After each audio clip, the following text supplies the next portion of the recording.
Hello, team. It is aerification time, and the club is gracious enough to provide us with 5 days to cultivate around 43 acres of turf. So, to make the most efficient use of that time, I will be using this video to outline our aerification procedures. So, here we have an example of the greens procedures, and T procedure is nearly identical. So, after the green is aerified and the pro cores have moved off, the core harvesters will begin picking from the outside of the green towards the center of the green, and we're going to try to pick in the straightest line possible, and this is going to assist with cleanup.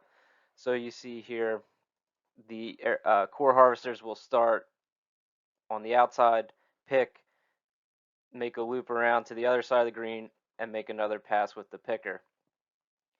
The cleanup team is moving behind the core harvesters. So after the core harvester makes this pass, the blowers will move any debris onto the remaining pile of cores, and then the core harvesters will continue looping around and picking up the bulk of the material, and the cleanup crew is only moving the light debris and allowing the pickers to pick up the bulk of the material.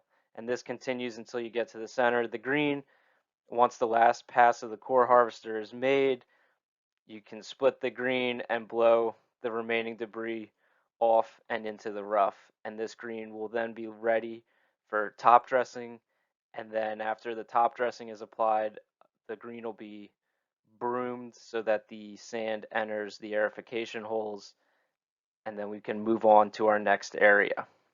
The fairway procedure is a little different because first, after the cores are extracted, we're going to run a machine called the 5200 with vertical blades on it to mash up the cores. So the cores must be dry for this to be effective.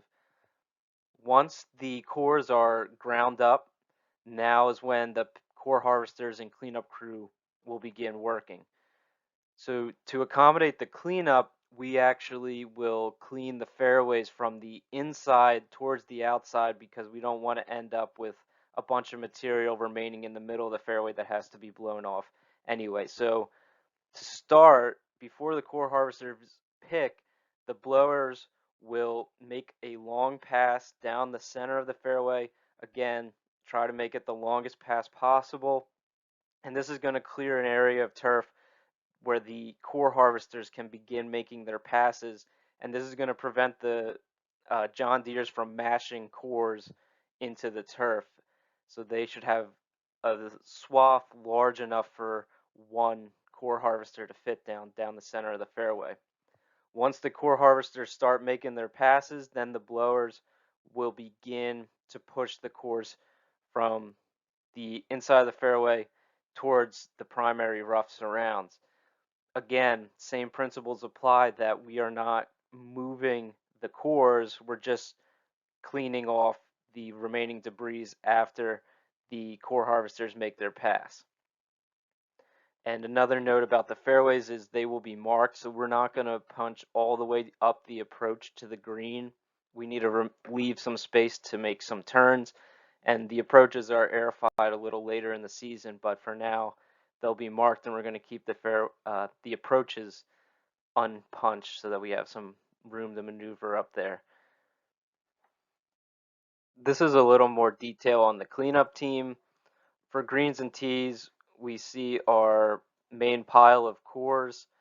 The core harvesters make their passes across, and that's going to leave some light material that has to be blown onto the greater pile of cores, and then the core harvesters will continue making their passes until we get to a point where all we have is just some light debris at the center of the green.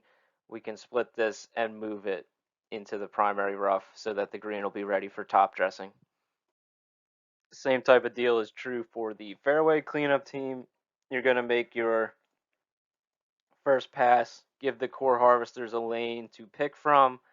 The light material will be blown towards the primary rough onto top of the piles of cores, not moving the bulk of the material, allowing the majority of the work to be done by the core harvesters.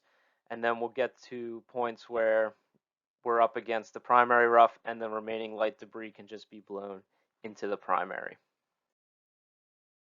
So just a note on the end of the core harvester passes. So the core harvester, the operator will lift the collection fork at the end of their pass, and this sometimes leaves a pile up of some cores, and also it'll push out some debris as they make their turn. So the cleanup crew is responsible for dispersing the cores that pile up at the end of passes, and you could just blow them back and disperse them into the cores that haven't been picked yet. And then also we're going to keep the approaches, and mostly the approaches on greens as well as into the fairway.